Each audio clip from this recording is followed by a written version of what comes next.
What happens if you lose, Nick? Who the hell is Aquaman? I get Fruity Pebbles, Cocoa Pebbles, I get sausage biscuits. Maybe you guys will see a little footage of that later on because we got some good stuff.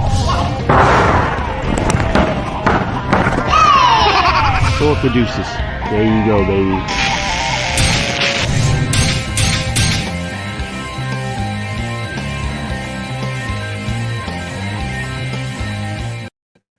Hey, boys and girls, what's going on? Good evening. It's Kate, sorry, Christopher James. I'm Christopher James, just in case you didn't know, man. So just letting you all know, some of you might see me for the first time. You're like, who is that guy? It's me right here on my shirt. You see, it says Christopher James. Anyway, good evening, guys. Welcome to the show, man. Glad to have you jumping on board. For you guys that normally jump on board with me, thanks as always for your support, man. I really appreciate it. And we're going to have a good time tonight, man. I have got all kinds of fun coming your way, and we're going to get it started for you in about 60 seconds. I just want to let you guys know I will be in South Florida this weekend, starting on Thursday night for XMMA. The Future of Fighting is back, and they're doing it in West Palm Beach. It's going to be a stream-only event. I will post the links on my page so you can stream it. It's going to be a free stream. There's some big names on the card. Christopher Curtis, who's going to join us tonight on the show. James, the Texecutioner Vic, is in the main event. Rashawn Jackson, a local guy. Mo DeReese from the PFL. And my first guest tonight, man, he is a UFC veteran. I believe 7 fights, if my memory serves me correctly, but he's returning to the regional scene right now, and he's coming out to make a big impact. I am really happy to have this guy on. I've always been a fan of his, and win or lose, there's some guys, you just like to watch fight. I've seen him win, I've seen him lose, but I'm always entertained, man, because the guy comes hard every single time. And that's what you want to see in a fight, man. So for the first time ever on the show, we're going to welcome him in right now. Boys and girls, say hello and welcome the man himself, Kyle Crash Bochniak. Hey, what's up, KB? What's up, Chris? Thanks for having me on, man. Oh, thanks for being on, man. Thank you for being here tonight, man. First of all, since we haven't had you on the show and, we got this whole crazy pandemic shit, if you can, in maybe like 2 minutes or less, just tell us how the pandemic has directly affected your life, training, family, what you've had to do to adjust to continue to, move forward in the pandemic era. Yeah. So during 2020, it was a crazy year. I've been training for a fight for the past year. I've had 4 fights fall through. 2 guys got injured and 2 whole cards got pushed back because of the whole stipulations of athletic departments and canceling shows. So all the hoops that promotions have to deal with, they have to push back fights. So thank God I finally got one with XMMA, and I'm really excited to go in there and put on the show and make my journey back to the UFC. To get all the training that I had to, like gyms were closed. I redid my garage, bring training in my garage. Trustworthy training partners that I know they weren't going outside too much and we could focus on each other. I helped a couple of other teammates train for fights in the UFC. So, I've been training for the past year, just waiting to get back in that ring. But you said so, you had to adjust, make your own home gym, have, trusted training partners. Was that difficult, man? Trusted training partners, that's cool. But having to make the adjustment, to go to the, in your garage, did it change your motivation a little? Like when you got to get out of bed and put your clothes on and get over to the fucking gym and drive through traffic and do all that bullshit to get there, you're moving. All right, I'm going to get there. I'm going to do it. Now you just got to kind of roll out of bed, throw on some sweats. All right, I'm in the gym. You know what I mean? Yeah. I was training clients in there as well, but I was bringing training partners in there. But when you're really passionate about something, that's another thing. I started to focus on where I want to be so bad, just being more passionate, living in the moment. And I love martial arts. I love training and I love competing. And I'll never be satisfied until I get that victory. And, being let go from the UFC, I had to find ways and means to continue my training and continue competing. And, no MMA fights were happening. Like I said, the promotions kept getting pulled back. I even did an IBJJF jiu-jitsu tournament, which is a gi. I medaled in the brown belt division. So, that just goes to show that, I'm hungry. I'm doing whatever I can just to be passionate and keep competing in what I love. And when I heard XMA was coming around, I wanted to jump on that and then get this W and try to get back to the UFC. But training partners, everybody has the same, just because everybody has the same goal in mind. I'm only surrounded by people who want to win and who are willing to put that effort behind the camera, who aren't posting on Instagram. And that's what we're doing in my garage. And that's what I love about it. Yeah, you get to control the narrative in your garage. You're like, that's my gym, bitch. My rules. I like it. I like it, dude. You get to run a little roughshod on some people because it's your facility. Yes, sir. So, and you mentioned, getting cut from the UFC. You had 7 fights in the UFC.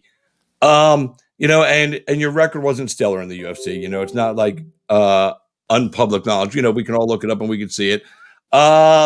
So first, how hard was it to get cut? Did you kind of have a feeling it was coming?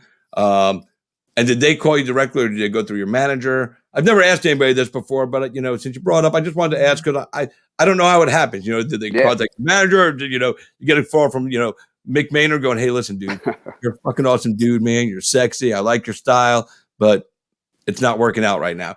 Or does your manager just call you and say, "Look, dude, they fucking cut you"? No, that's kind of like what it is. They love my style. It's just like you said, it's no black and white. I was 2-5 in the UFC. You got to win.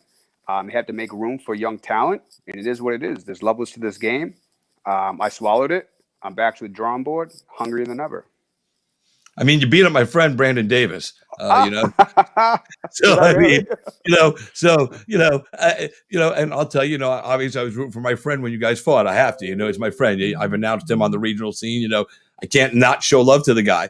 And sometimes it sucks for me because I become friendly with guys as they come up on the scene. Then they get up to the top, and now they're fighting another guy that I'm familiar with. It's like, fuck, man. It's you like choose. Because I don't want anybody to get their feelings hurt. And some guys are better at taking it. They see because I post predictions, and sometimes I get a message from me, dude. Why didn't you pick me, bro?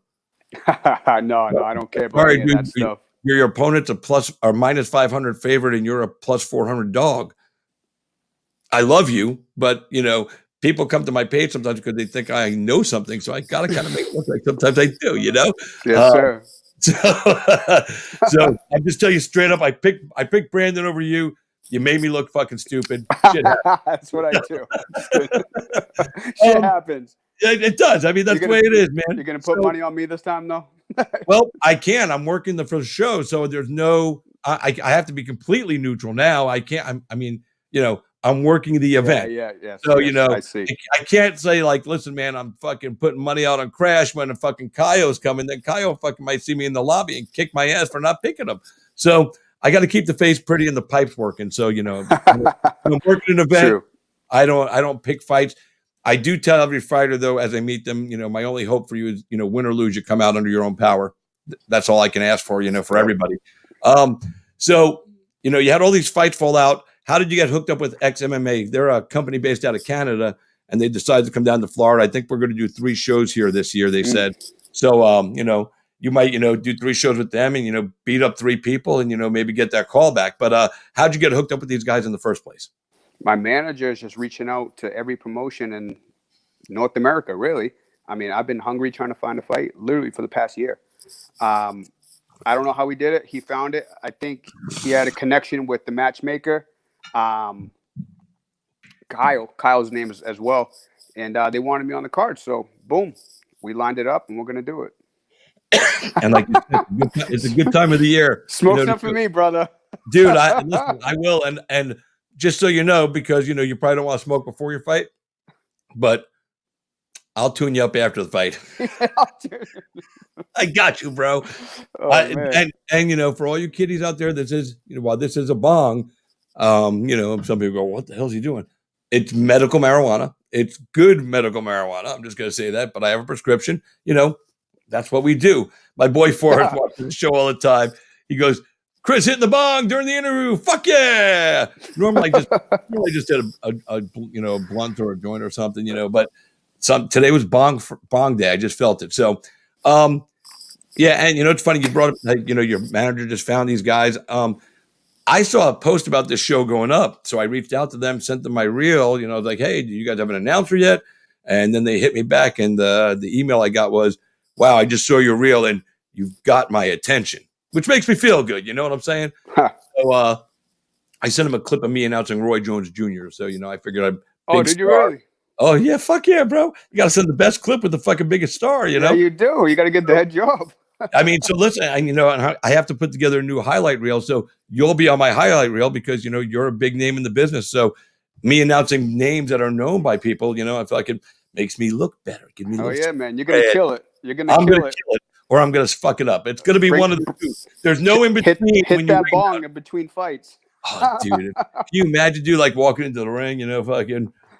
Oh Ladies and man. gentlemen, now joining us. Wait, hold on. Wait, no, that's the bong. No, that's the Fuck, mic. what am I doing? Shit. So, what was your favorite memory of the UFC? Was it getting there, getting that first contract? Was there a particular moment in a fight?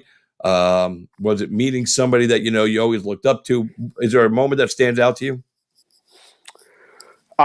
Winning at the Garden. I'm from Boston, so fighting at the TD Garden was pretty surreal, man. Fighting in front of all. I'm from a small town called Gloucester, Yeah. where nobody mounts anything. So I was the first guy to really come and do something.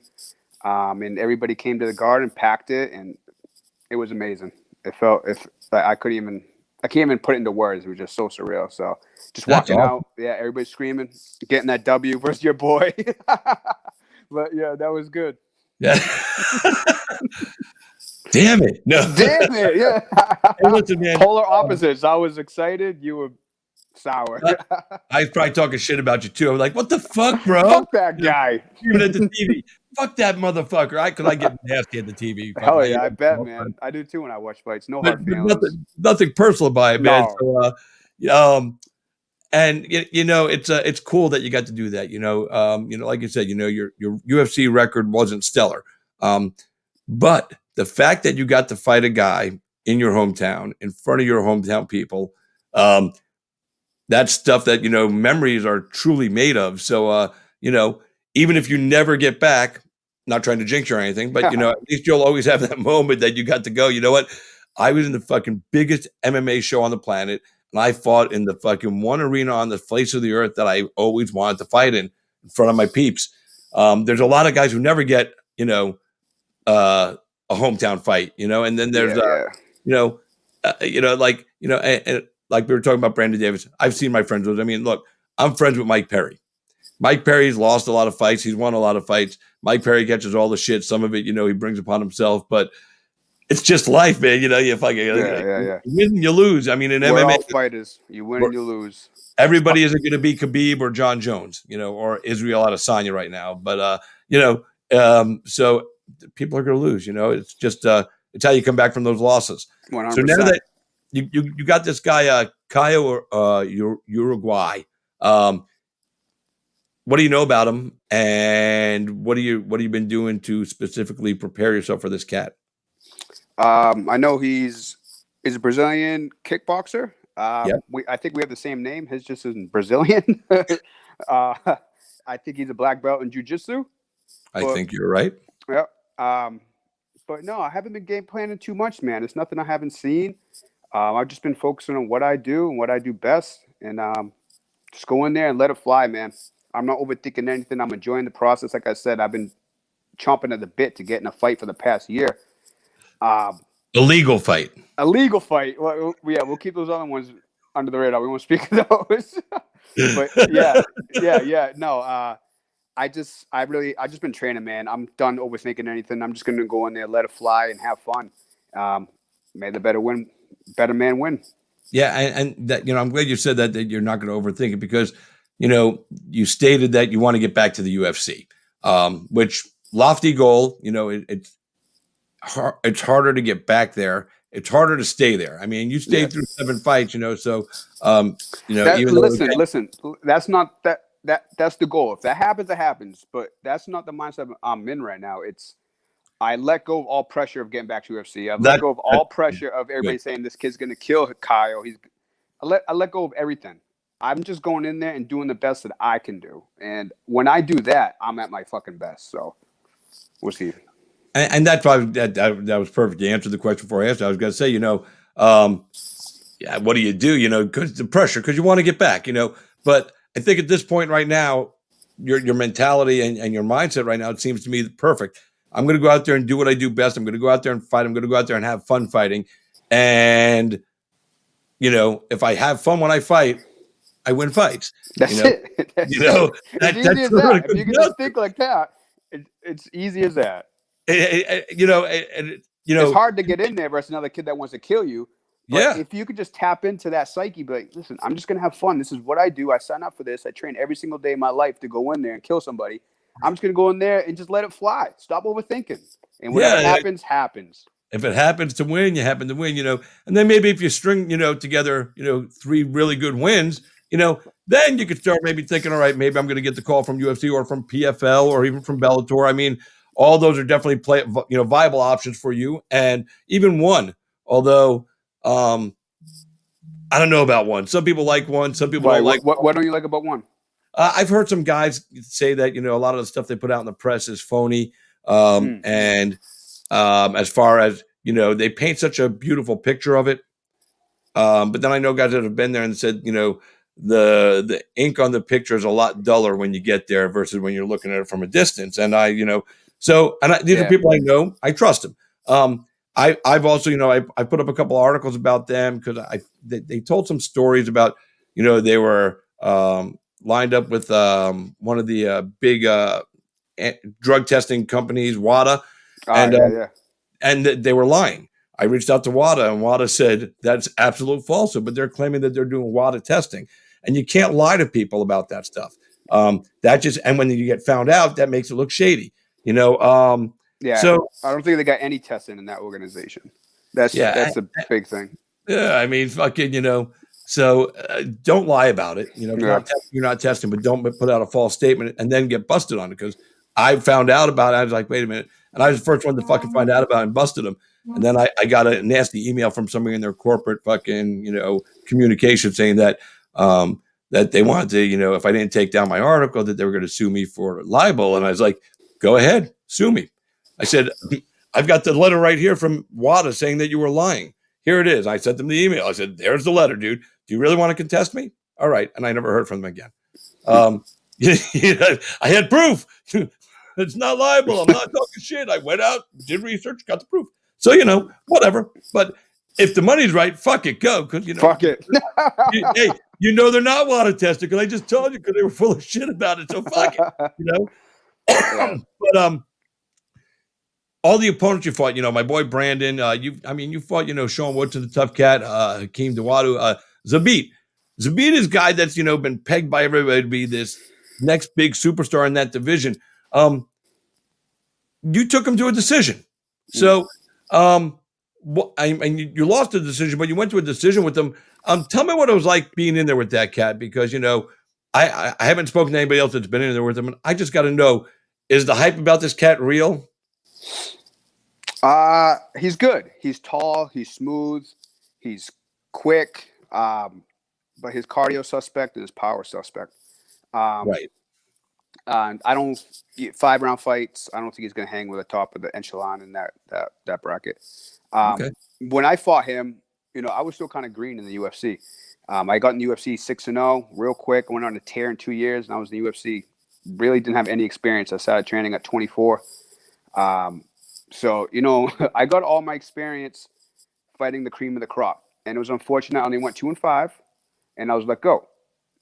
But I got all the experience now, man. And if I get a win right now, it's a wrap. And you fought, guys that, they were high on, and guys that are, high on by the public. So, I mean, it's not like you went in there and fought, 7 fights against 7 tomato cans. And I was fighting in the UFC to prove how tough I was. Now it's time to show I want to fight to prove how good I am. There's a difference. That's a great statement. I don't know if you see the comment on the screen. Forrest Down said, Kyle, your fight with Zabit was legendary. It was a good fucking fight, dude. I ain't even gonna lie. A couple other comments I got up here. I know you got to get out of here fairly quickly. My buddy Joe Elmore, he fights at 165 in bare knuckle fighting championship. He said, would you ever consider doing bare knuckle fighting championship? You're not in his weight class. I don't think he wants me to fight him. No. I don't think he's calling you out for a fight because you're in his weight class.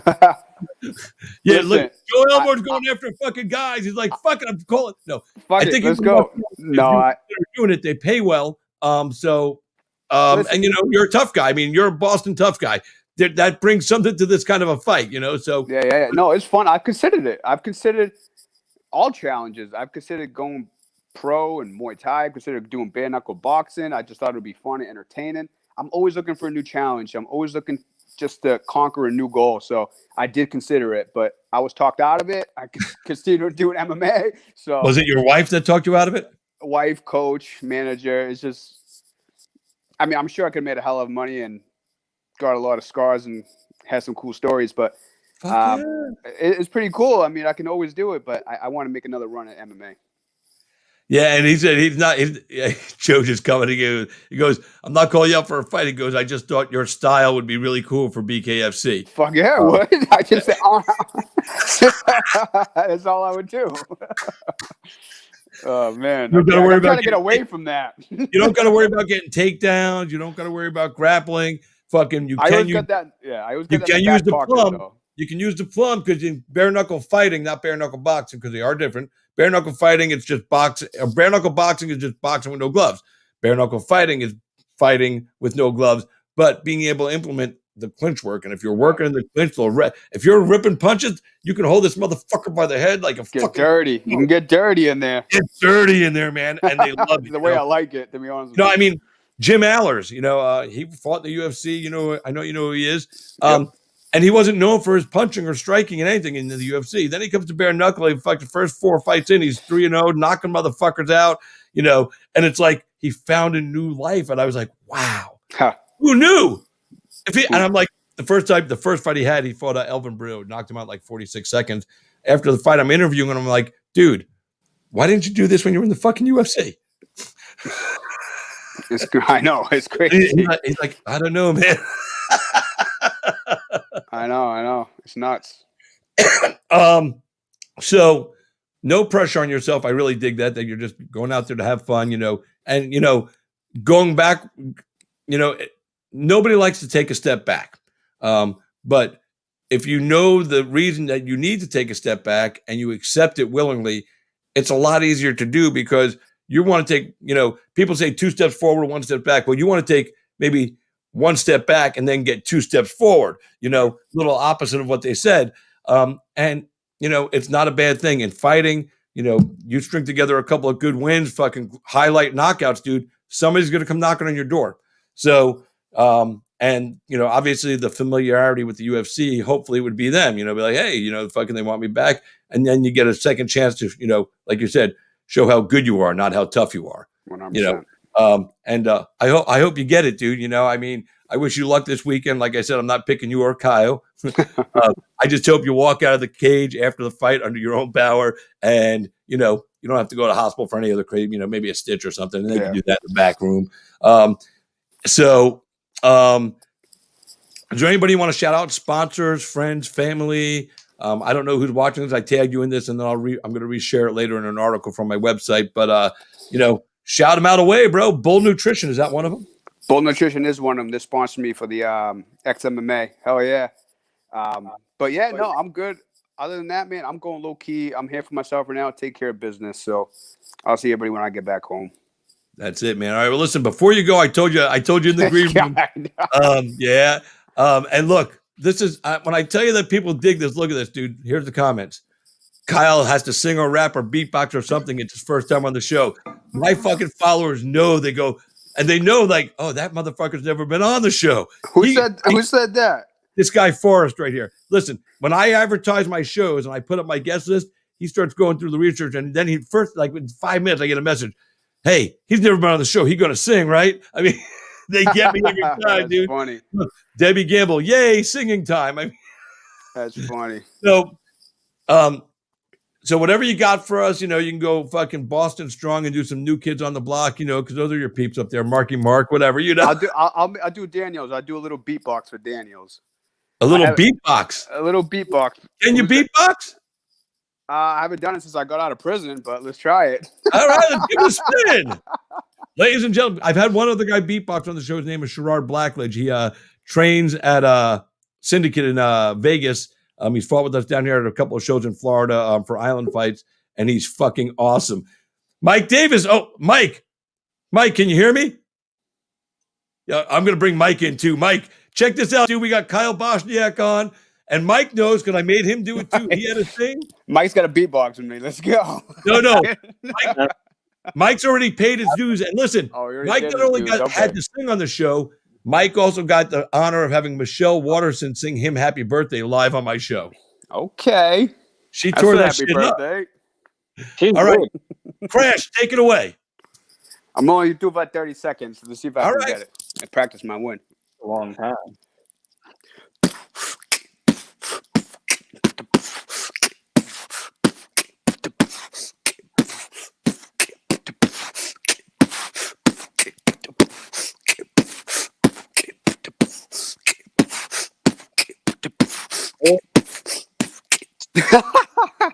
That's all bro. I got right now, brother. Mike, give me a score on that 1 to 10. What do you give it? I'll give it like a 6. I'll give it All seven. right. Like a 6.5. He's being nice. He's being nice. I'm giving you a 7, dude. I thought that was pretty fucking dope, dude. You stayed in fucking your pitch. You stayed in your key. Fucking, you didn't make the stupid faces that some beatboxers make. You kept it classy. That's why you get a 7. Let's hope my performance is better Saturday. Hopefully you get a 10 on Saturday. You know what I'm saying? Yes, sir. Listen, brother, thank you for taking the time to join us tonight, man. I appreciate it. I will see you Thursday night when I get down there, and I'll get all information of those, stuff and that. And, remember, after the fire Saturday, I'm going to tighten you up, bro. We got that shit. So, yeah, brother. Enjoy the rest of your night, man. I hope the weight cut goes smooth and easy for you. Again, thanks for taking the time, man, and we'll see you soon, brother. Peace. You got it. See you, man. All right. Boys and girls, that was Kyle Crash Bochniak. He was on the show. He beatboxed. I fucking love it. I had to bring Mike in because Mike's been in that moment where I made him sing, and he's like, fuck, I want to do it. So I wanted to see Mike have somebody else feel uncomfortable. But boys and girls, we're jumping right into our next interview. This man right here, I announced a lot of his fights. Now he's in the UFC, so I'm not going to announce his fights anymore unless Bruce Buffer takes a trip and Dana White says, Chris, man, I need you. Hopefully Mike's going to pass him my fucking phone number and say, yo, man, if you need an announcer, call Chris James, bro. But he just came back from Fight Island after what had to be the most crazy year of his entire life. Mike's not old, but he's not 19. He's had a little time in life. And last year was fucking bonkers for him. All kinds of bad things happened, but at the end of the day, he came back. He powered through and he toughed it out. And he showed up in Abu Dhabi a couple of weeks ago. He was out there for like 2 weeks, right? Yeah, he was out there for 2 weeks. Went out there, fucking takes on a cat named Mason Jones, coming in undefeated, a tough cat. Fucking everybody knew going in this was going to be a tough fight. Took the Kidzo. Got the fucking fight of the night bonus, which fucking you're early in the card and people go, oh, that's the fight of the night. And normally something else later in the card always usually outdoes an early fight. But you guys, there was nothing. There was not a fight that came close, man. I was so happy to see you. So boys and girls, let me officially welcome him back to the show after I gave him all that stuff what we're going to talk about. My man, the one and only Mike Beast Boy Davis. Man, what's up, bro? Everything's going really well. I mean, not just the fact that I just want to fight, but everything's starting to kind of fix itself. Yeah, the world will do that for you. I mean, they get their shit together sometimes, and but I was always told by people that I care about and trust and that never gave me bad advice. Sometimes the fucking road is bumpy, man, but you don't want it to change because your journey will change if you try to change the fucking bumps in the road. So instead of trying to go around them, go over them, go through them, and you'll reap the rewards. And you're clearly doing that, man. I mean, first of all, how cool was Fight Island?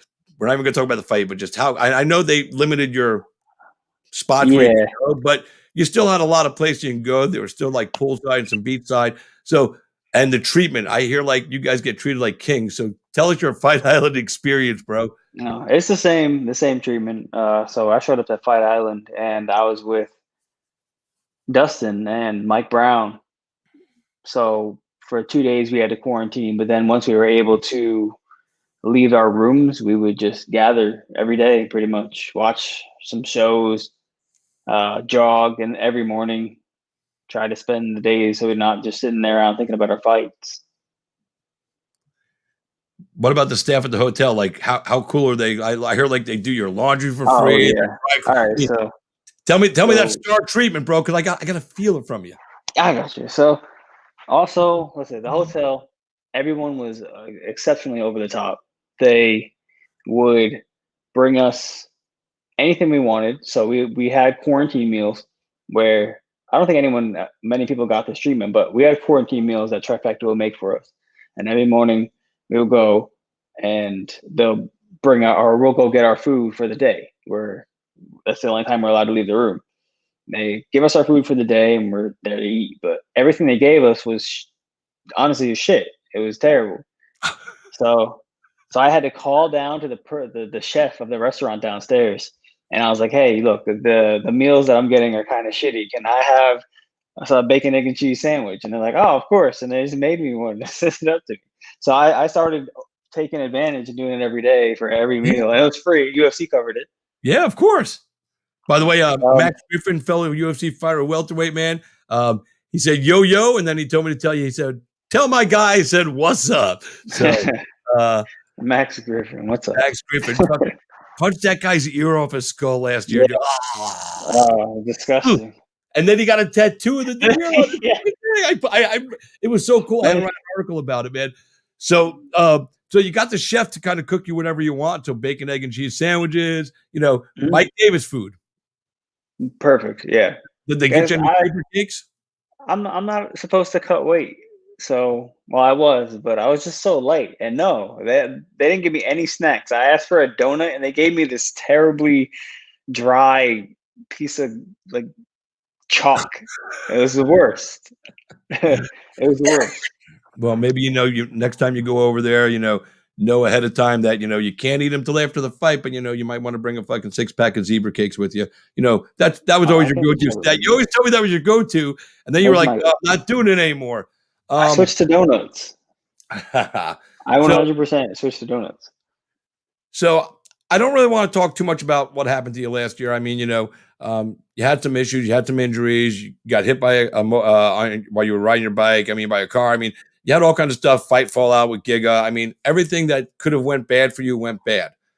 So, and you've talked about it enough, so I don't want to get into all that. What I do want to ask you is getting on the plane, you sign a contract, and until you're on the plane heading out of town, it's not really like happening, because anything can happen before that. So you finally get to the airport, you get on the plane. What was your feeling going in now? After all the stuff you went through, how clear-headed were you going on that plane and going, I'm going to Fight Island and I'm going out there to beat some ass and get a check? I wasn't clear. It was kind of surreal. It was like, I'm being a part of history, and now I'm on this plane going to the other side of the world, about to fight for my life, essentially. Yeah. It was interesting, man.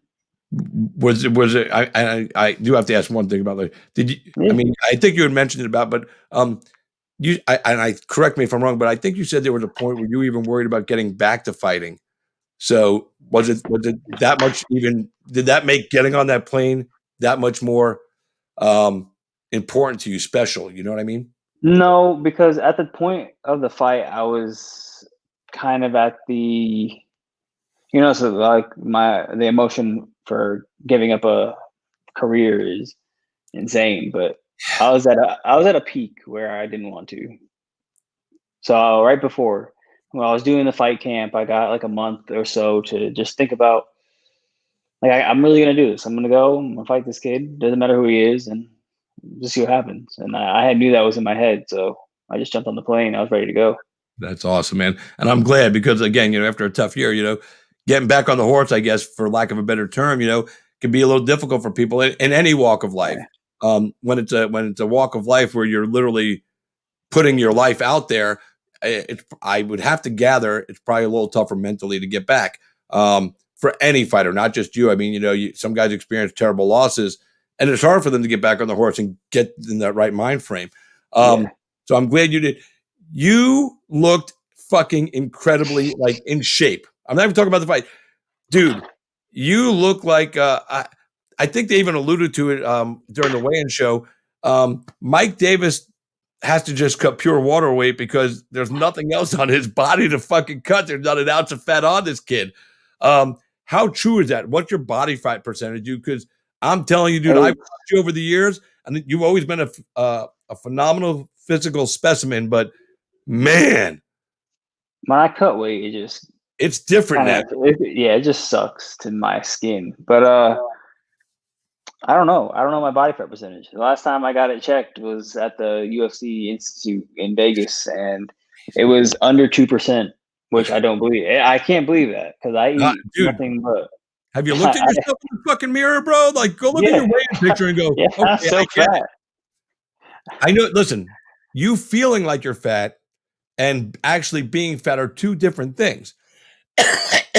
And first of all, you are not a person who should ever be allowed to say, I feel fat. I could stand up and show you what it looks like to feel fat, bro. Don't make me do it. But you've been fighting at 145, 145. You know, I think you fought Gilbert at 155.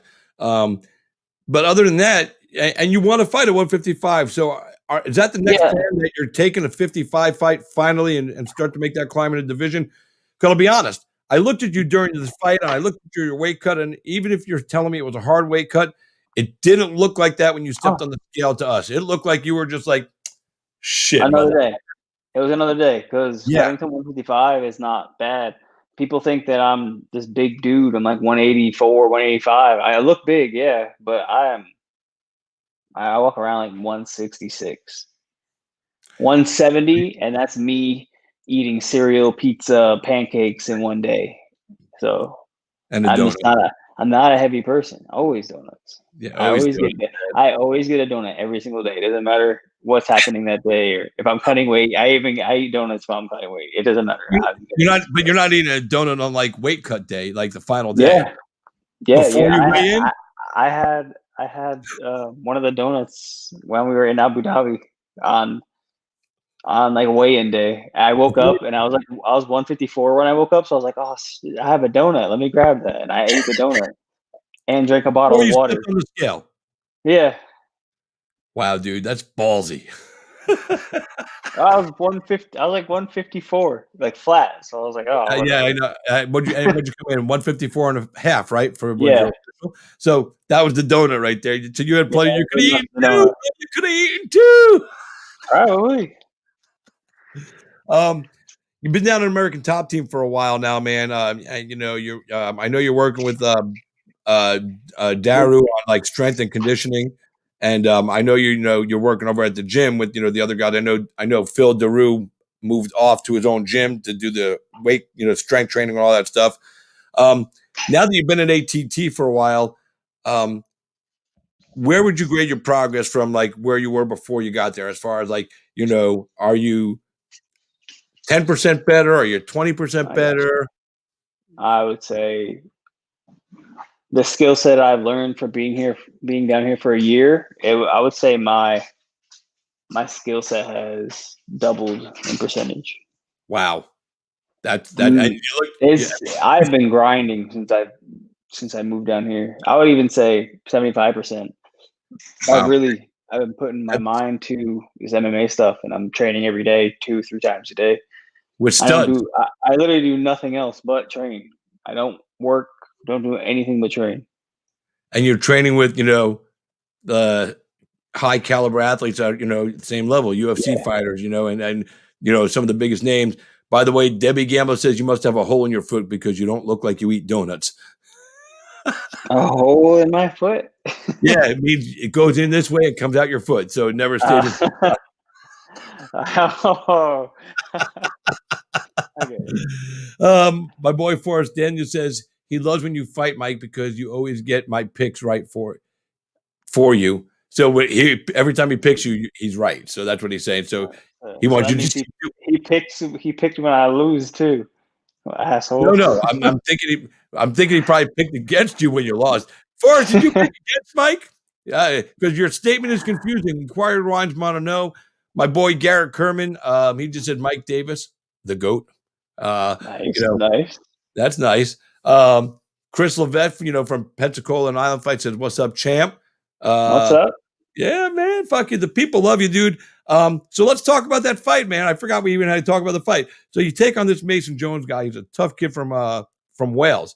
My buddy Ricky Wright is an announcer over there. I put up a picture. I'm like, your friend is fighting my friend. What the, And I respect this Mason Jones guy. He always fucking delivers, and I know you because I've seen you up close and personal, so I know you deliver. And I was excited about this matchup. I'm going to be honest, and it's not because you're my friend or everything else, but I had a feeling you were going to finish this fight late second, early third. I knew this kid was tough, but I didn't expect the distance to go all the way through. And it was a fucking fight from bell to bell from the whole distance. So, and I know you've talked about it on, ESPN and all that stuff, but, without getting too technically crazy and into it, I mean, what's your thoughts on this cat, bro? Because fucking, I know, dude, I watched you punch this guy and I'm going, how the fuck is this guy still standing up? The kid is tough and honest. It was worrisome, especially because we had a quarantine for so long. Yeah. I was just letting the fight dig into me, and I started thinking about it so much that this kid could possibly beat me, and I could be on a 2-fight losing streak and get kicked out of the UFC. So it was going nuts. It was driving me crazy. And then I got into the fight, and I don't know what it was, but when I walked out to the octagon, it felt different. I felt more comfortable. I felt like the people behind me were ready for me. I do have to take this phone call real quick. So 1 second. Okay. He's taking a phone call, guys.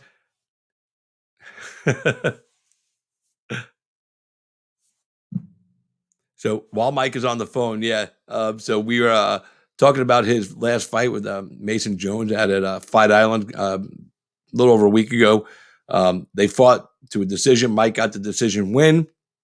And with that decision win, him and his opponent also got fight of the night. It was fucking awesome. He took the guys out, so now this kid is 10-1, and Mike's on the rise. Fucking doing his thing. He's 9-2 right now. Okay, so he's back, ladies and gentlemen. So I was just talking about, talking about the guy you fought. He was undefeated coming in. You took his hoe. That's always a special feeling when you take something. When you take that, give somebody their first loss. It's a little pride thing. It's a little, You got to put your earbuds back in, I think. I can hear you. Yeah, I know, but it's causing echo and feedback without me. Yes. Keep connecting. Wow. Still sounds weird. No. You sound like a robot. Hey, listen, you can hear me clearly? Okay. Click out and then re-click in and we'll bring you right back on. That way, because that'll probably reset your earbuds and everything with the connection. I think when you phone call, it probably messed your connection up. And just click out all the way. Yeah, there we go. So anyway, and you know what, guys, while we're sitting here, let me see. I'm sitting here looking at Mike's Tapology page. He'll be right back in. And I'm looking at his Tapology page, and let's see. He's back. Are you back? I'm back. All right, cool. We can hear you. So I was just telling people I'm looking at your Tapology page, and it's pretty fucking cool because I am on your Tapology page. The picture on your Tapology page is you at Island Fight. I feel special. Oh, what? You are on there. You're on my main page. Yeah, it's right there on the top. I looked. I'm going. It's me, you, and Dean, and the commissioner and the attorney for Island Fights, John Wirt. So we all look sexy. I mean, fucking you just there you are, shredded up, showing off and shit, man, showing out. That's fucked up, man, making us all look fat. But so again, so Mason Jones. So we'll get back to that. So you were saying that he was worrisome. Yeah, so he was worrisome. Now I was walking out to the cage. It felt different. It felt real. It felt, comfortable with the people I had around me. And for some reason, when the fight started, I kicked him in the leg. And the way he reacted to the kick in the leg, I knew that he wasn't as good as me. And then in my mind, I just snapped. And I was like, I won. And I knew already. Yeah. That's awesome. Um, So Post fight. I wasn't like afraid of him or anything, and it was weird because he just stood out. He was the standout fighter of everyone I fought. Yeah, I'm glad that you know what, I'm glad that that was a tough fight for you, because I think you needed that tough fight, fuck it, Yes, to just totally put yourself back in the frame of I could beat anybody's ass. That I first had to fight back talk. in a long time. Yeah, I had a talk with Conan about that today. He pulled me aside for like 30 minutes and was talking to me about how um, the last three people I fought, Brito, Carlos, Thomas Gifford. He said, when you beat those guys, that didn't matter. Those weren't a display of your skill. That's just you doing something you do every day. When you fought Mason Jones, because he was fighting back and it wasn't like a gimme fight, that is why you are going to be great. He said, even when they were fighting back just as hard as you still won. You still dominated. You did. And That's the and you know what? I went back and looked at the numbers, and he actually landed more punches than you.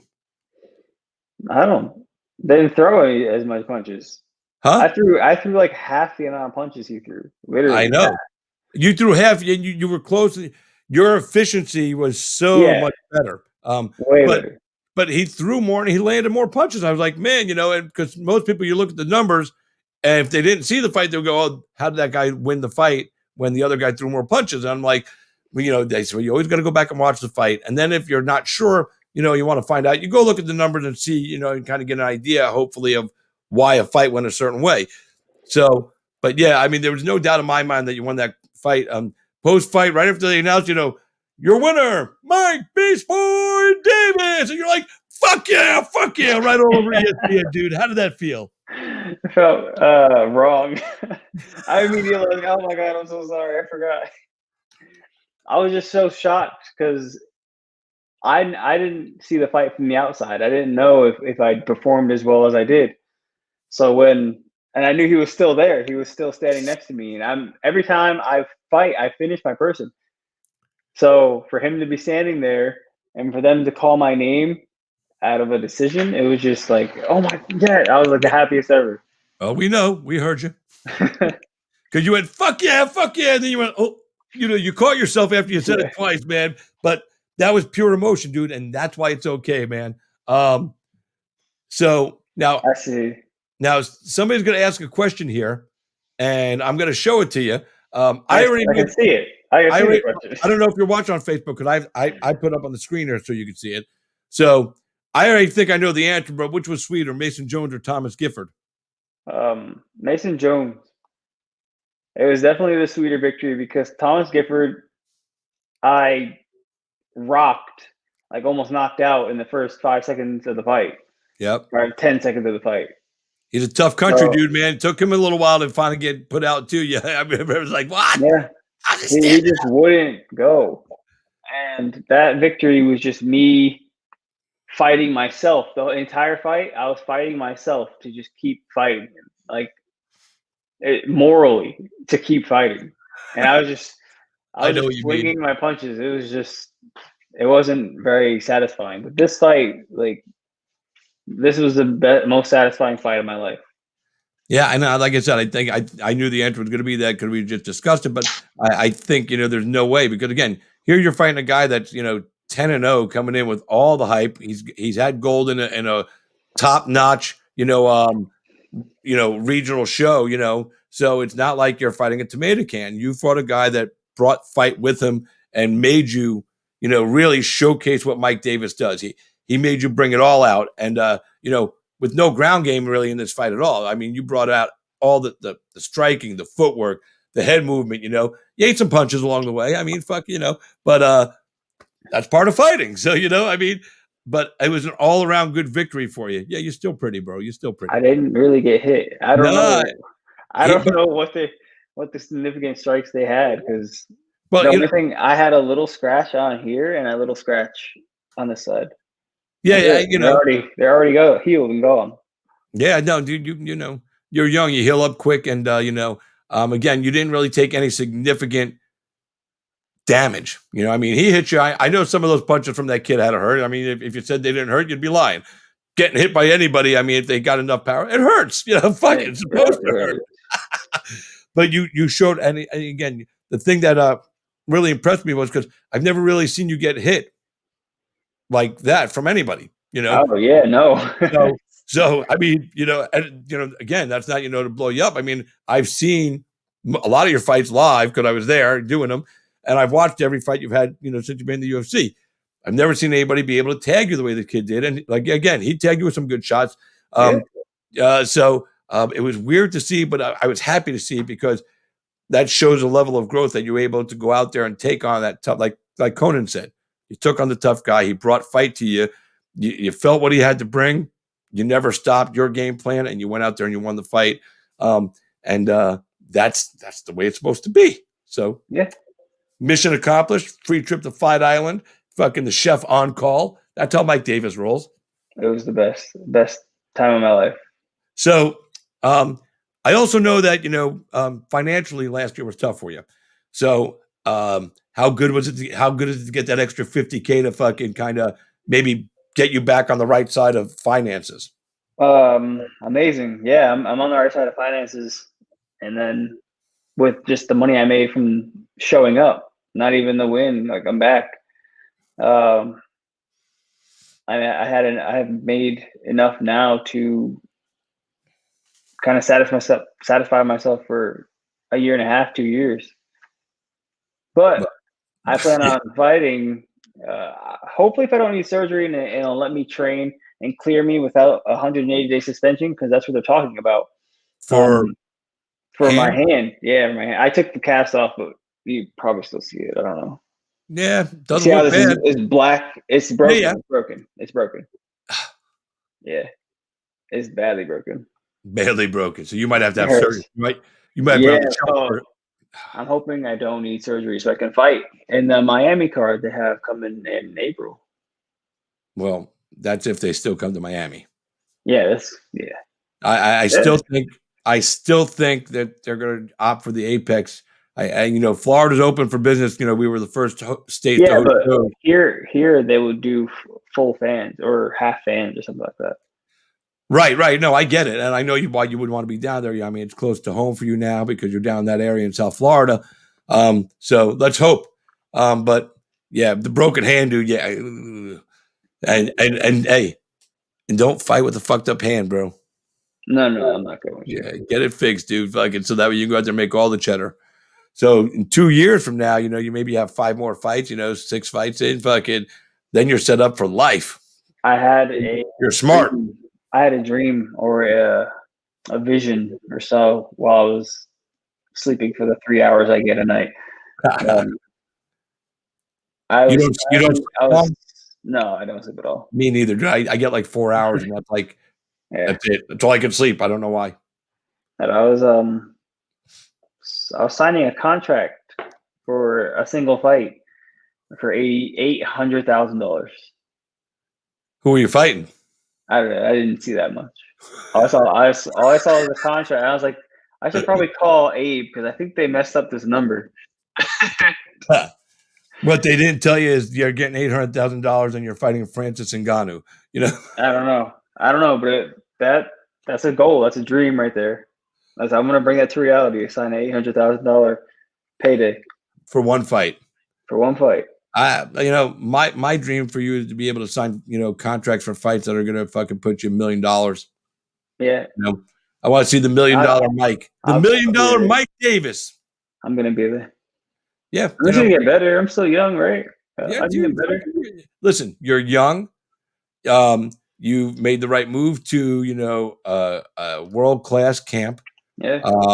Because you had to, I'm sure. And, listen, I'm sure it was hard to leave from Port Orange and, all the people around there that, you were around for so long that, were a major part of your journey.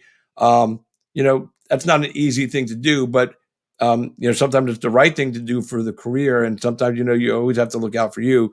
So, we never talked about, was it tough, the kind of, have to leave that chapter behind to take this next chapter? Emotionally wise, I don't really care for much. So for me to leave, I left my house when I was 17, but I had to go back because I couldn't afford to live on my own. But we all made that move, bro. You ain't the only one. I left everything and everyone, my family, and came down here just to train. And so there's no worry or miss for leaving something behind. It's just a part of life. It's a part of life, and I lived, especially if you're in my life for years and years. I feel like you embedded yourself there. There's no need for you to stick around the whole time. I feel you. Gotta be a traveling man, see the world. Yeah. You know, and like I'm not gonna. I did with the last gym I was at. I sacrificed a lot of my life to stay there. I wanted to leave 2 years prior to when I did, and I only stayed because every time I would try to leave, I would get bashed on and treated like an outcast until I finally became one. I'd say this, dude. You know what? Like we were talking about the journey, the road. Sometimes it's bumpy, but the fact that you stayed longer than because you said you wanted to leave a couple years earlier. The fact that you stayed means it was supposed to be part of your journey. So it's all. I look at it as it's all good because you learned all that time you were there. Not just about fighting, but about life. You were younger when you got there, so you had to grow up and become a man in a tough career. You had to work full-time job before you got the ability to not have to work a full-time job. It's kind of cool. So there was a time where you had to work and you had to do this and you had to figure out how to put all the relationships together with your people you train with, your coach with, and going from gym over here to do this part of your training, then going over to this other one, train with guys like Phil and shit.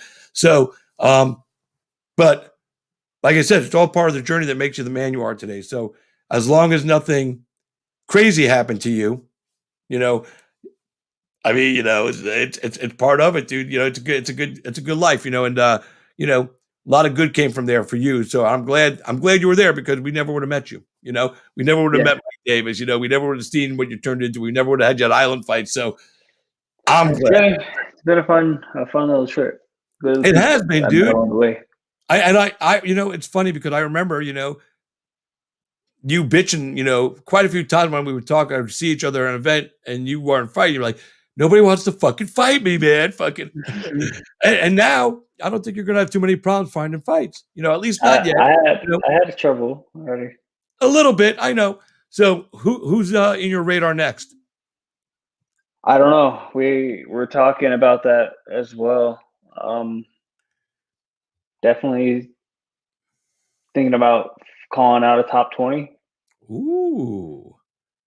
Yeah. At lightweight, correct?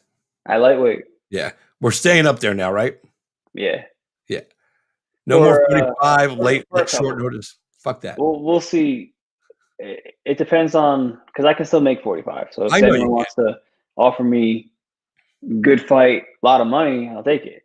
High profile fucking opponent, a lot of money. Yeah. Yeah. So otherwise, 55, I cut 10 pounds, do it in like 2 days. While you struggle, I'm eating a burger. So that's right, man. And listen, that makes me feel happy mentally. And there's a lot to be said for that for guys coming in and fighting at their weight. I see you, King of Combat. I see you down there, bro, with that dude. That beard is fly. So, no name in particular, Mike? No, not yet. All right. So I hope we get a name too, but I guess before you even think about that, you want to make sure the hand's okay. Yeah, I got you. So since Kyle was heading out, we brought you in. I'm going to bring in my next guest. Fucking as we get ready to say goodbye to Mike, I got Chris. Beast boy. What's up? Hey, what's up? Hey, you look good, man. Congrats. Thank you. I like the hair. I think right fucking. Oh, wait till I do the blowout and have it like a fucking pompadour. It's gonna be crazy. You think I'm joking? Watch. No, I know you're not joking. Tore it up. So, hey, Chris. So you said really good. You've been in this game a long time.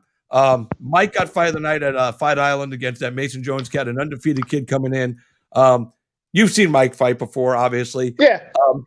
What was your assessment? What did you see in him, in your opinion, that was major improvement? Because you always want to see improvement in your game. So pro to pro. Composure. Like you look more comfortable than I've seen you before. Like, you look fucking great, man. Like you look very composed. Like I'm somebody who preaches composure, and like you're in there. You looked comfortable. You didn't look like even when you didn't have the answers, you looked like you had the answers. That makes guys uncomfortable. Like you look like a fucking pro. It was beautiful. Thank you. That's awesome. Yeah, thank you. That's what I was saying. It was absolutely beautiful. It was beautiful, man. This year when I went, or this time when I went to the cage, it was a different feeling. It felt weird. I felt comfortable. I felt like I was in the right place with the right people behind me. And that's what it is. It's composure, man. It changes everything when you're there. You're like, oh, like I'm supposed to be here. You're not supposed to be here. I am. Man, you look great. Like I was like, holy shit, he's about that life today. So it's fun to watch.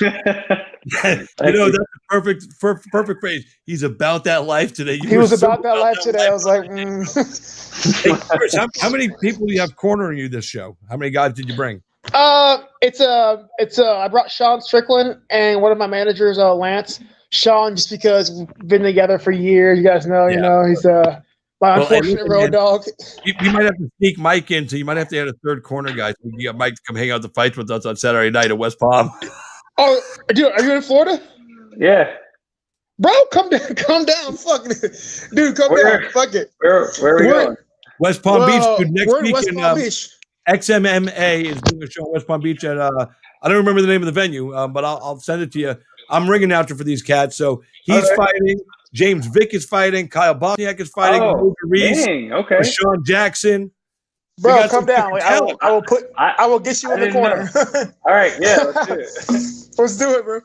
We got to get you in, man. Hey, you said West Palm Beach? Yeah, West Palm Beach. It's you're at an hour from me. It's like 45 minutes, dude. 45 minutes from me. Hey, by the way, before you, Nate Manis from the UFC just shout out some good luck to you, Christopher Curtis, in your upcoming fight. Oh shit, this guy! I know Manis for a while. It's fucking awesome. Thanks, good bro. People, man. Appreciate it. He's a good dude. All right, so Mike, before we let you get out of here and I jump into this conversation with Chris, anybody want to shout out sponsors, family, friends, your mom, Kate, Christopher James for always being in your corner, whatever you want to do. For this one, I thank you to the people who I've thanked personally. I thanked mentally. I thank them for everything they've done. So I think I'm gonna leave it at that and thank all the people that know they've helped me. They'll see this. Everybody I know will see this. So thank you all. Well, listen, brother. Those that know. Yeah, exactly. Those that know. And for you guys that I always say this when I talk to Mike, and when I talk about Mike, I always think of Mike as like my little brother. That coming up on the regional scene. I announced all his fights coming up before he got to the UFC, and he finished all that and he went on to the UFC. So like my little brother went to college and fucking graduated. He's getting fucking A's, bitches. He's getting fucking A's because that's what he did. So I'm not supposed to have bias in the media, but there's some guys I'm always going to have it for. Mike's one of those. I came up with them. I watched him come up. I don't care if they did book him against Francis Ngannou. I'm picking Mike Davis to beat that motherfucker's ass. So that's the way it's going to be forever and ever. And on top of being a good fighter, he's a fucking awesome human being. So that makes me even more proud to know him. Mike, congratulations, brother, from the heart. Oh, wait, hold on. Let me do the right. As a journalist, hey, Mike, thanks for taking time to be on the show, and congratulations on that win. All right. Now, as your friend, Mike, I love you, bro. I'm so proud of you, man. You just keep doing your shit and don't let anybody get in your way and don't let anybody tell you can't do it because you can and you have and you will continue, man. From the heart. Congrats, man. You look great, man. Keep it up. Thank you so much. Can't wait to get back in there. Yeah, we can't wait to see you again, bro. Fucking whoop it up. Be good, Mike. Go play some video games now. I'm about to. I know, dude. I'm about to. Hey, what do you play? I got Call of Duty. It's Warzone. Oh, okay, Warzone. All right. All the time. So we'll get you guys up on that. Hey, and we're gonna have you come up to West Palm and be in Curtis's corner for the fights this weekend. Dude, we will get in so much trouble. I'm down. All right, Mike. I'll hit you later, up there. Mike. Be good, man. Enjoy your games. Go kick somebody's ass in the video game world. All right, that was Mike Beast Boy Davis. Guys, you're watching KHR with Christopher James, brought to you tonight by Just Heart Apparel and Just Heart Apparel East Coast. My boy Andrew Sam's doing shit, man, fucking putting his name out there in the MMA community and bare knuckle community. I told you guys at the beginning of the show, I'll be in West Palm Beach this weekend announcing for XMMA. The future of fighting is back. And my first guest tonight was Kyle Bochniak. Crash. What a fun interview that guy was. He's going to be on the card. As I mentioned, James the Executioner Vic, Mo DeReese from PFL, Rashawn Jackson, a local guy that, been up and down. He's been with us on Fight Pass at Island Fights, a couple other shows. A few other names, I don't remember them all off the top of my head. But this guy right here, man, I've watched this guy's career for a long time. I think the first time I caught notice of him is when Mike Perry got signed to the UFC and Chris Curtis started talking mad shit. And I was like, oh, Mike Perry. Who the fuck is this motherfucker? And I'm like, Mike had a win or two, and Curtis called him out like, fuck that motherfucker. And I'm going, who the fuck is this guy? So then I had to look him up because I didn't know who he was. And I found out, all right, he's fucking legitimately badass. He can call out Mike Perry. He's all right, But that's how I first discovered Chris Curtis. So it's funny. Man. I finally met him, I guess a little over a year ago or maybe 2 years ago. He came down to Florida, was hanging out, and I got to run into him, played some video games and shit. So that was a cool trip. But now, and I've watched him on the PFL. I've heard Chris retire fucking at least 3 or 4 times, but like 3, like 2, maybe. I think it was 3, maybe 4, man. But I don't know what I'm doing. I don't know what I'm doing anymore. I'm just kind of crashing through life. I want to officially say his name and welcome him. He's a killer guy, man. He should have been in the UFC. He got fucked when he went on the Contender Series. I don't know what else he needed to do that night. Not to rehash all that bad stuff. But ladies and gentlemen, joining us on the show, he calls himself the King of Combat, Chris Curtis, a.k.a. the Action Man, is in the fucking house. The fucking do is fucking dope. The beard is fucking full. Woo! I'm out here grown man status, like got the giant beard. I'm like, all right, like it's like half badass, half super dad. It's gonna be great. So let's jump into the PFL run for you. It didn't go your way, obviously, because you didn't get $1 million. Right. But tell me your experience with PFL, because a lot of guys I spoke to that have been there and said they really treated you guys right, respect and everything. I mean, the fight, winning, losing, and all that stuff, and all that, whatever is separate from what I'm asking. But everybody said they treated you all good. They paid you right, paid you on time. They were great, man. The PFL was absolutely awesome, man. They were really great. The entire experience was pretty good, aside from things going sideways. But Ray Cepho was super great, kind of help me get in there. And then really professional people, man. They really gave, they really cared about the fighters. And they did everything they could to try to make everything go smooth and just be there. It was a really good experience. Like I had fun. Like it sucks to lose, but I had fun. It was an interesting ride. Did 2020 they didn't come back? They said they're coming back in 2021. I don't know. But did you get an invite to come back, or was it your choice to leave? They haven't hit me up. I think they kind of laid off most of the roster outside of the champions and a few other people. Right. So I'm not really sure what they're doing. I think when they have a more solid date, I may be hearing something. But for right now, we haven't heard anything. I'm just out and about, trying to stay busy, rack up some wins. But PFL was a fun time. The learning experience, most definitely. So. There's been a couple of moments, like I brought up at the beginning of this thing, where you've retired. You're like, Contender Series, you didn't get it. You're like, fuck it, I'm retired. PFL, I'm retired. I can't remember the other one, but you always come back. So can we just is it safe to say that when you're making those statements on social media, that it's just because you're just so mad and that you didn't get the job done, or is there some real sentiment? Because I gotta know. I gotta know. No, dude. I'll be the first to admit. I'm a very, I am a very emotional guy, man. I think most of us to fight have to be really emotional people, and for me, it's a combination of both, man. Because I'm a very emotional guy. I wear my heart on my sleeve. I try not to, but I am who I am. I want to apologize for that. Whatever. Never. People that know me, they see it. And at the same time, it is just soul crushing, especially when you do things right. and you don't advance. Like, one of the best things I tell myself is that hard work isn't always rewarded, but those who succeed have always worked hard.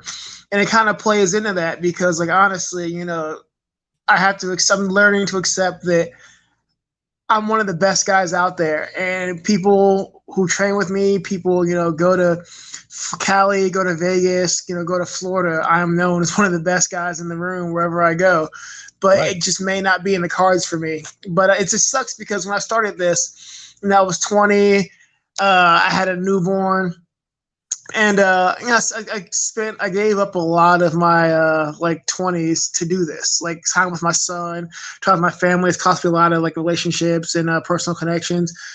And my goal from day one was to like be in the UFC. So it's really hard to like realize that there are people who get signed around me who can't do rounds with me, who can't do 3 full rounds with me, who get signed, and like I'm still left out there because a big part of it for me, everybody wants the money, but a big part of it for me is the recognition and glory. Like I can admit that now to myself. Like that recognition, not having that recognition, it bothers the hell out of me. And like, I want to be known. I want my name spoken about, and it kills me when I see people that I beat up get signed or whatever. So it sticks you, but I think, a lot of times I'm angry like that, man. It's because I'm like, what do I have to do, man? I put the work in. I've trained full time for the last decade, at least. I beat up people who are signed. I'm like a main training partner for some of the best guys in the world, but I just can't get a shot. And it's frustrating because you're like, okay, how much more do I put in? And how much more do I sacrifice and like not get anything out of it? Yeah, well, you brought up something that you gave up a lot of your life in your 20s and, made some sacrifices. So the first question I have to ask you, after all that, after, the wins, the losses, the not getting the things you were working for, is Christopher Curtis happy today? I don't know if I'm a guy who's ever going to be happy until Here's the thing, like you got guys like Strickland, he'll be like, oh, I only care about as long as I'm making money and whatnot. Everybody's like, go to this organization and do this, just go get paid. And I understand that, but it's a personal point of pride for me to have my chance. Sucks because if I got signed and I just wasn't good enough, it would kill me, but I would accept that I wasn't good enough. And, I had my chance, I didn't do it. But to never be able to test myself and find out if I could do it that's one of the things that's going to forever bother me. It's like, I wouldn't say I'm happy. I'm learning to be content with where I am. And like, I have a longer alternate path.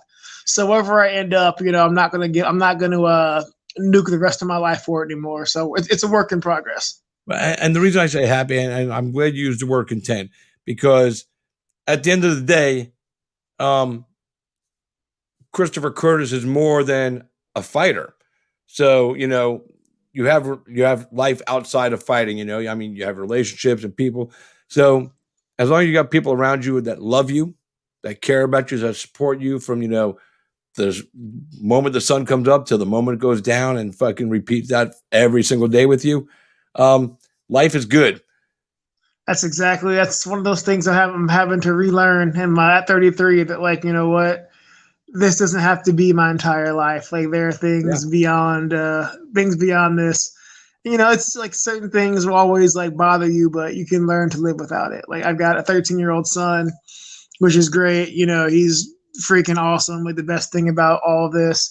So you just kind of learn, there are things that do bring you happiness beyond, fame and glory. Yeah, I mean, that boy calls you daddy. Fucking right, and that's the best thing in the world, man. That's better than champ, honestly. My little grandson, he's 2. I love him with all my heart. And it was my birthday last Friday, and my wife's birthday was Saturday. So my grandson, 2, got a tablet. We bought him a tablet for Christmas. So his mom got him in front of the tablet, and he fucking sang happy birthday to me and my wife. On the tablet. I'm like, that's oh my. Nothing. It's the greatest thing in the world, man. Right? I've announced Roy Jones Jr. I've announced fucking some super big names even before they were big names. I've announced international. I've been in huge arenas. I've been on TV. And you know what? All that shit means nothing fucking compared to that little boy calling me grandpa and saying, I love you, grandpa. So it changes everything, man. Yeah, it does. does. You know? It's crazy. So, you know, I count my blessing. I mean, I've died 3 times. And I probably should have died maybe more. I'm legitimately dead. So I look at life differently. Because I used to have goals of, you know, I'm going to take Bruce Buffer's job, or I'm going to take this guy's job, or you know what? I'm going to do whatever job is placed in front of me and consider it a blessing. And if something comes from it, you know, it does. I can't fucking make Dana White hire me. I can't make him fire Bruce Buffer. I can't, you know, I can't dope Bruce Buffer's drink at an arena right before the fight starts and then jump in his tux and take over. I mean, you can't. Maybe somebody else can. Oh, here. Yeah, we'll speak later. You know, look, that guy's got that gig on lock, and that's all right. You know, if I get my chance to do something huge like that, I'm going to do it. You know, this event I'm doing, I'm considered this a huge event. There's a lot of big names that a lot of people know. You said you wanted to be known, bro. I don't think you realize how many people know who the fuck you are out there, dude. And it's funny, man, you say that because I was dating a girl and she's from Greece. She's from Turkish. She's from Greece, and it's funny because she was talking to her friend in Greece, and I was like, wave to her friend, like, hi, and he knew who I was in Greece. He was like, wait, go back, and he's like, he's fucking in Greece, and he's like, oh, I've seen you fight, and he knew mine. I was like, holy hell, like, that was really random. So it's cool. Funny that I'm more known than I think, yeah. You know, if this was 30 years ago, nobody would know who the fuck you are. But we have social media and we have the internet, dude. So you get such a bigger base of people. I get the same thing. I get people watching my show and messaging me from, you know, Japan, Australia, New Zealand, Turkey, Canada, all over the fucking globe.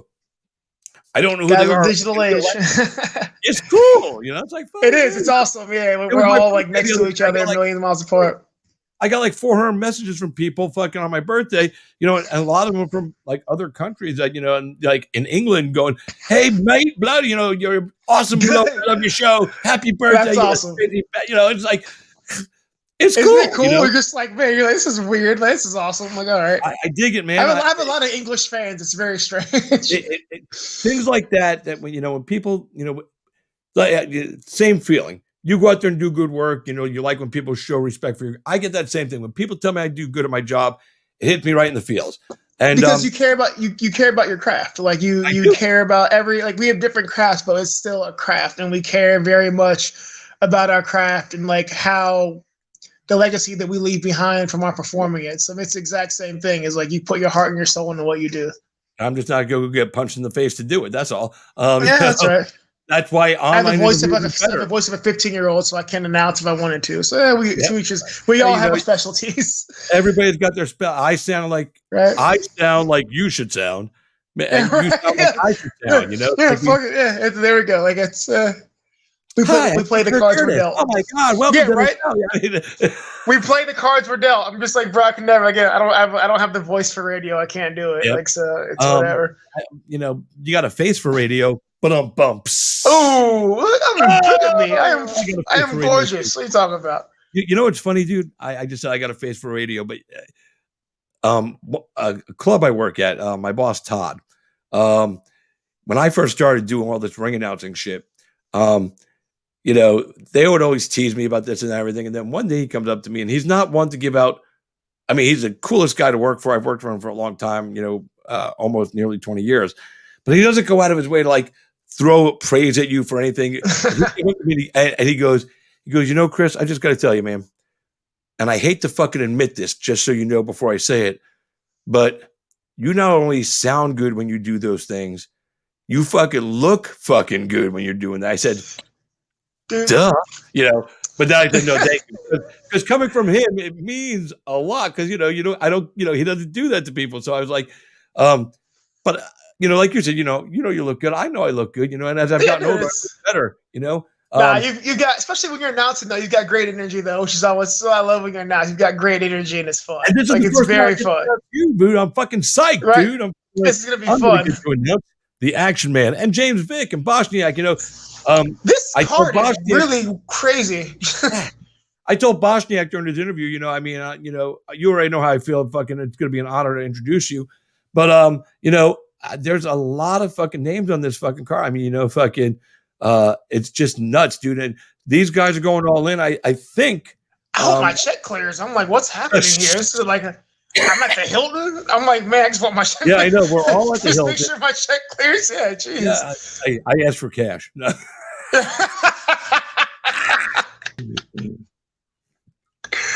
Bro, oh man, I did. They asked me which I preferred. I don't blame you. I'm like, there's a lot of names here. Hey, I told them cash, and I said, but whatever is easier for you guys. Cash is easy for me because I just leave Saturday night, fucking, head home. I don't got to stop at the bank, shit. But if they write me a check, they write me a check. But believe you me, I'll be cashing first thing in the morning. Hey, business is business. It's business cool, is though, business. Man. They are really going big on this. It's fun. They've been really cool. We got here a few hours ago. They've been really cool. The freaking Hilton, like everything's set up. So they're taking really good care of us, man. They're really good people. So like this seems really fun. It's gonna be a really fun show. Yeah, it's funny because I just got hired on because like they were so late in putting this together, finalizing a venue and really getting it done. So they haven't had a lot of time to promote it. So I literally reached out to them and I sent them a video of me doing my stuff, and they said, "You have our attention." And then we talked and we worked out a number, and here I am. So I'm fucking stoked. So they're going to be doing 2 more shows, hopefully, here in Florida as well. So this one, we're making the best we can with it, trying to get some pop out of it, getting some promo on it. But guaranteed, next 2 shows they're doing, man, we're going to blow it up. Fucking, we're going to get shit going.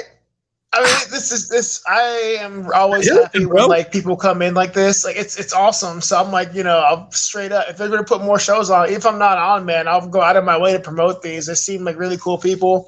It's been a fun experience so far. So we'll stay tuned in and see how the week goes. But I'm very excited about this show. Like they really seem like they want to have a good show, a quality product. Yeah, which is it's very.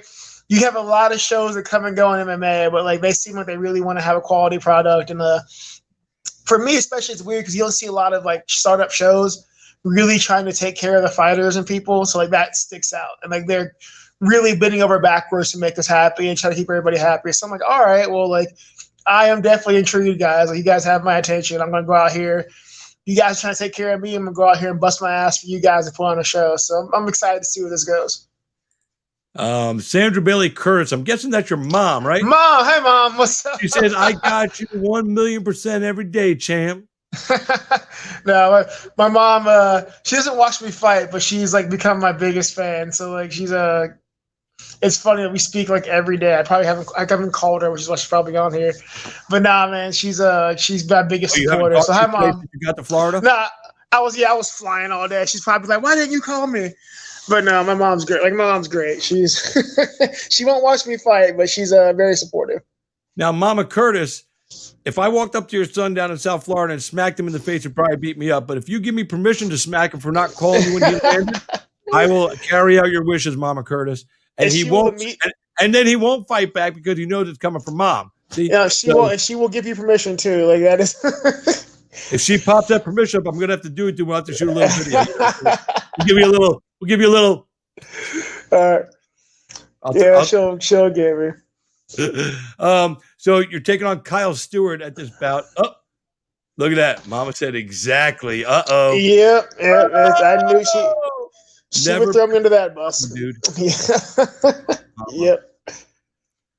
I'm sorry, Mama. I thought he would. I'll take care of that for you when I get down to South Florida. Thanks, Mom. So,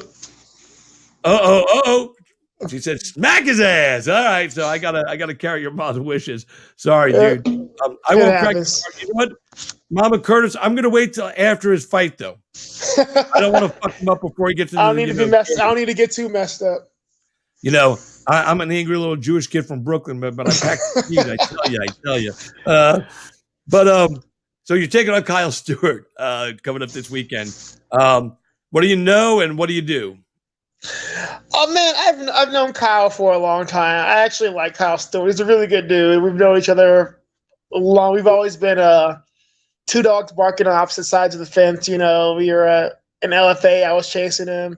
and then he got signed. I'm still chasing him, and then kind of went our separate ways. I think we like trading together once. No, he's a cool dude, man. I think we're just both at that point to where I'm trying to make my last like hard push to get signed, and then he's a former UFC guy, so like unfortunately I need to add that name to my record, and I think he's kind of in the same boat. He wants to get back. And if you're trying to get back into the UFC to prove you need to win over a good guy, who better outside the UFC to fight than is there than me to say like, hey, I'm still up there. Right. So I think it's we both we laughed. We both posted this is kind of one of those inevitable things that's going to happen, to where it has to happen. It's been kind of tossed around a few times in the air over the last couple of years, but here it is. Hey, that's cool, man. Like you said, sometimes you got to fight your friends in this sport, man, because you both have the same goal, and ain't no shame in that, man. That's the way this sport works, So you just go ahead and go through it. Does it make it a little tougher for you though? When it's a guy like that, like going, man, I got to put the L on him. I mean, hang on, before you answer, I know that you're going to go out there and fight your fight because that's what you do. So, but just a little spot in your head, go, man, why I got to be the guy to put the L on him? He's a nice guy. Do you ever feel like that a little bit? And it's okay if you do. It's human. For me, no, because I'm the oldest. I'm like 33 now. I think Kyle's like 31. Everybody. So I'm like, he's got time. He's got 2 more years till he's in my position. Like he can make that up. It's fine. Like I'm the oldest guy in the room now. So like there's no mercy. Like I'm on a strict time frame here. He's got 2 more years to get to where I am till I have to make that up. He's good. Like it's fine. Chris is gonna make a hit list. All right, dude. I'm coming for your fucking record. I'm coming for you. And I'm coming for you. I like you, Mike Perry. But I'm coming to fuck you up. I'm still going to fight Mike Perry one day. I'm not done with that. I won't let it go. So, would you ever do bare knuckle? Hell no. So, no? I've been boxing a long time, and here's the thing. I break my hands a lot. All right, then, yeah, no. I break my hands frequently. So, like, the thought of it is... The thought of it is miserable. I'm like, I am not trying to have my hands broken. Like, oh no, like I can't, man. Like I am so tired of hand injuries and hand surgery that I'm not doing it again. All right. So what if the only way you got to fight Mike Perry was after he left the UFC and he said, "I'll fight you at bare knuckle"? Nah, you can keep it. Like, nah, we're fine. We're totally fine. Like, hang on. You know what that tells me right there? That you've grown. Yeah, because if I had asked you this question 5 or 6 years ago when you I'll shatter my hands. I'll die there. You would probably like beat your hand. You would, I'll fight him. Yeah, right. Yeah, it's growth. It's 2021. We're doing things different this year. Like we're different this year. All right, it's 2021. We're different this year. Dude, I love it, man. I'm so glad we got to talk tonight, dude. I know you just got into town, so I don't want to keep you any really longer. I'll be down there on Thursday, so I arrive Thursday. I'll probably get there about 4:00, and we'll meet up. I got to get information from all you guys for my fight card, so I'm going to try to track some of you guys down early, get you guys that stuff. Well, actually, no, I'm not going to fuck with anybody on Thursday night. You guys are all cutting weight Thursday night. Never mind. We'll just do it at the weigh-in. Screw that. I got no weight to cut. Let's do it. I'm like 7 pounds over. I've got no weight to cut. Like 85 Chris is a much happier Chris. Oh yeah, that's true too, man. Oh yeah, that's right. You are fighting at fucking 85. Oh, much happier and like, oh god, I'm like at the most 10 pounds over, depending on like how much I drink. It's wonderful. Like, this could be the total pivotal turning point for your career, bro. I love fighting at 85. Like this is just, I feel so much better. I'm not miserable. Like normally right now I'd be starving, like having a brain fog. Like, oh my god, I'm gonna die. I feel great. Like I feel absolutely wonderful. We've been walking around. Tomorrow we're going to go hang out at the beach and dick around, just have fun. Like at 170, Chris, I'm in bed, not wanting to talk to people. I mean, I don't want sunlight. I'm thinking about everything I have to do. We're going to go hang out. I'm happy. Like 2021, we're different. This is a year of growth. We're changing. We're doing things different. Yeah, it's going to be a different year this year. So you realized at the beginning of the show, I asked you if you were happy, and you said, I'm content, but you just said you're happy. Yeah. I knew you were happy the whole time. I knew I'd get you to say it on air. Hey, listen, guys, the Cage for Christopher James exclusive just happened. Christopher Curtis actually admitted, at least in this moment in life, he's happy. Happier. You never heard him say it anywhere else. But happier. we get the answers to the tough questions. All right, you won that one. I'm much happier than I was. I'm glad, dude. Listen, like I said, I've seen you. We've chatted numerous times over the years now. This is the most chill I've seen you leading into a fight. And I've talked to you weeks ahead of a fight, and you weren't this chill. And that's what you should be. So the fact that we're only a couple days away, and you're just like, fucking drop 7 pounds, fucking go in there, fucking fight this cat, take his fucking, win. I can't wait, man. Let's go next one. I haven't had it. I've been off for a year, but I've been training 3 days for the last 9-10 months, waiting for something. So I'm in shape. I don't have anything to wait to lose. Like I feel good. Like I get to do what I love to do finally after a year layoff. So I'm just excited, man. It's gonna be a fun weekend for me. That's right, and it's gonna be good. And the hair's looking dope. And where are we going with the hair now? Just wait. So did you ever see the picture when I had it? Had a blowout and I had it like coiffed. It was like a pompadour almost. I'm pretty sure. I saw it. Oh, we're doing it for fight day. Pompadour, like blowout. It's gonna be amazing. I look like one of the 5 heartbeats. Oh, dude, the 5 heart. Dude, I love that movie. Yeah. The 5 heartbeats. Oh, dude, I look like one of the heartbeats. It's gonna be nice. Like watch. Oh, it's gonna be interesting. I think you gotta let it, and maybe after the fight, but just keep getting up. I wanted to see the full kid in play. Oh, dude, it's so long. Like it's all curly now, but when I comb it out, it's literally comb it out and fucking do. I want to see how fucking the full kid in play is, dude. I can see that it's long. Oh, dude, yeah. I'll get it. I'll get it after the fight. I'll get it combed all the way out, and I'll show you. It's ridiculous. Oh, dude, that'll be great for your post-fight interview.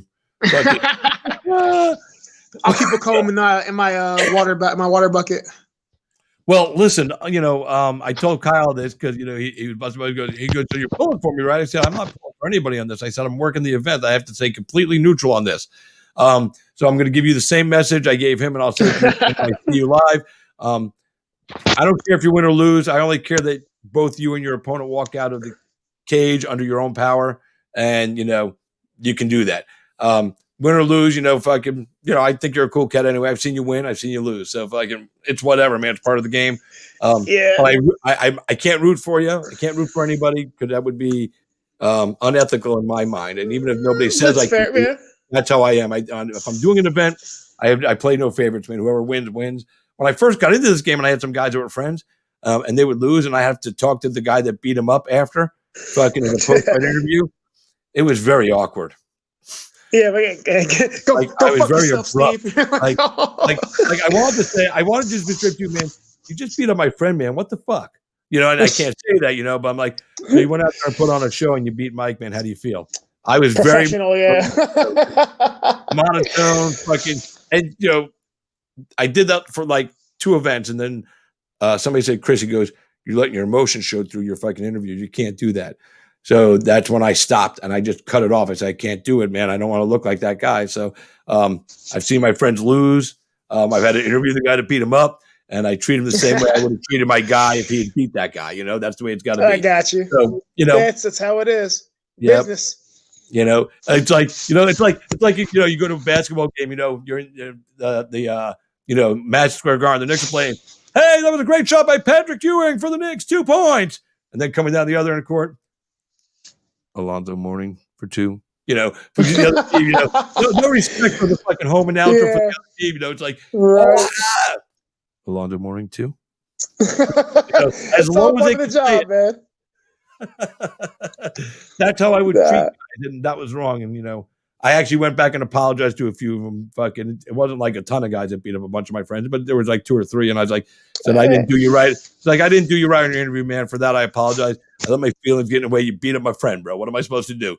He goes, hey, we're all growing. One guy goes, I didn't know you were that close with that guy. I said, man, I've been watching him a long time, fucking tight with him. He goes, so it must have been awkward for you. I said, it was, dude. I'm talking to you. You just beat my friend up in my, natural personal reaction. I've known this guy for 15 years. I'm like, I want to punch you. He's like, my bad. I said, you know what? I should have punched you in the face. We would have went viral. I might have been further in my career by now,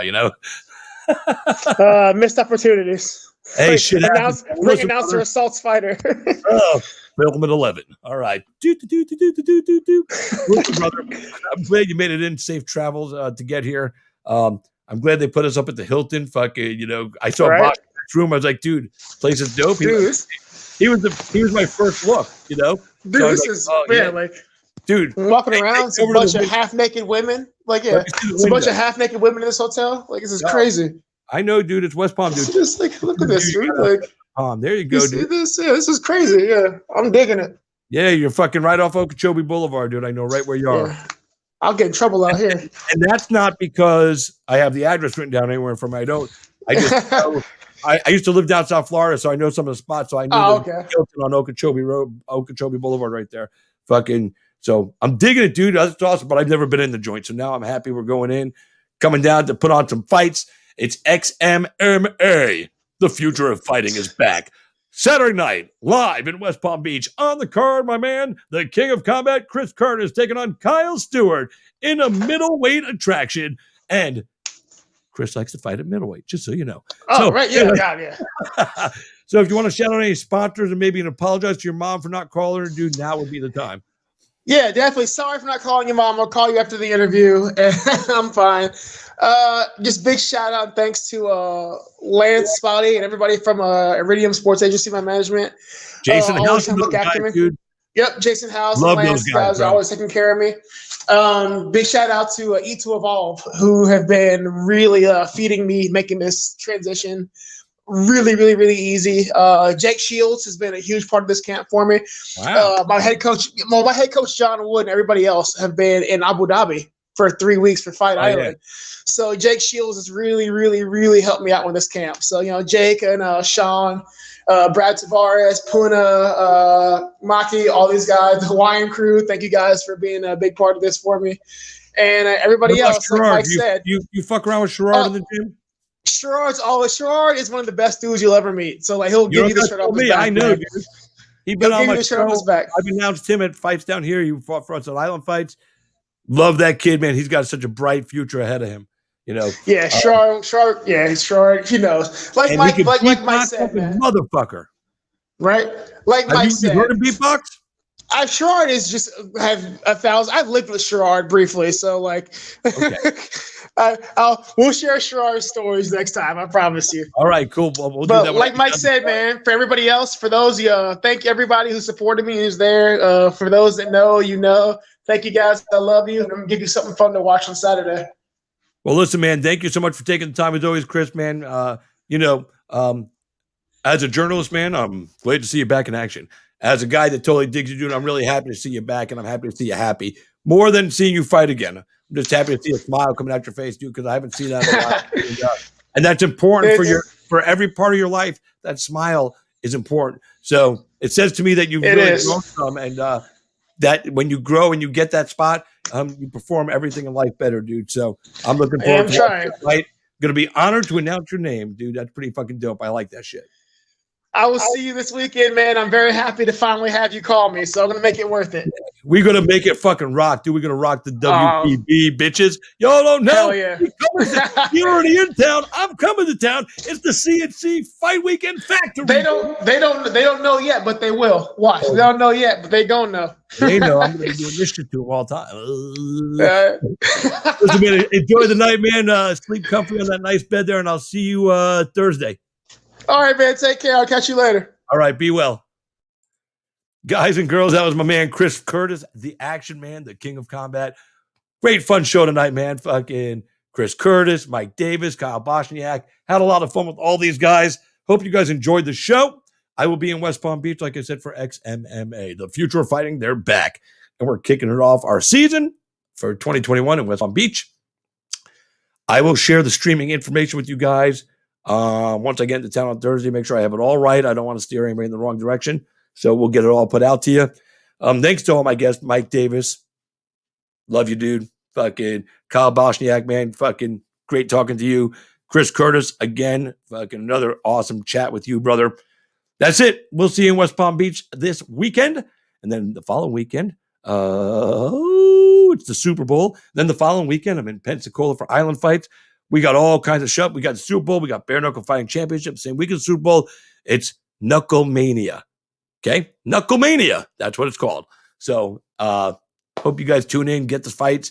If you are on the app, www.bktvapp.com, you will get the fight. You'll get a 50% code to get the fight on pay-per-view for half off. So it's going to be $40. You'll get it for 20. That's just some appreciation from David Feldman and the folks at Bare Knuckle Fighting Championship who appreciate those that have been riding along on the journey with them. Until next time, boys and girls, I always say, thank you for being a part of my life today and for you guys allowing me to be a little part of yours. Just for that little while, it means the world, man. I can never truly put into words what it means. Just know it's right here in my heart. And until next time, boys and girls, I am Christopher James, and y'all have been Cage-Side. We'll see you next time. Good night.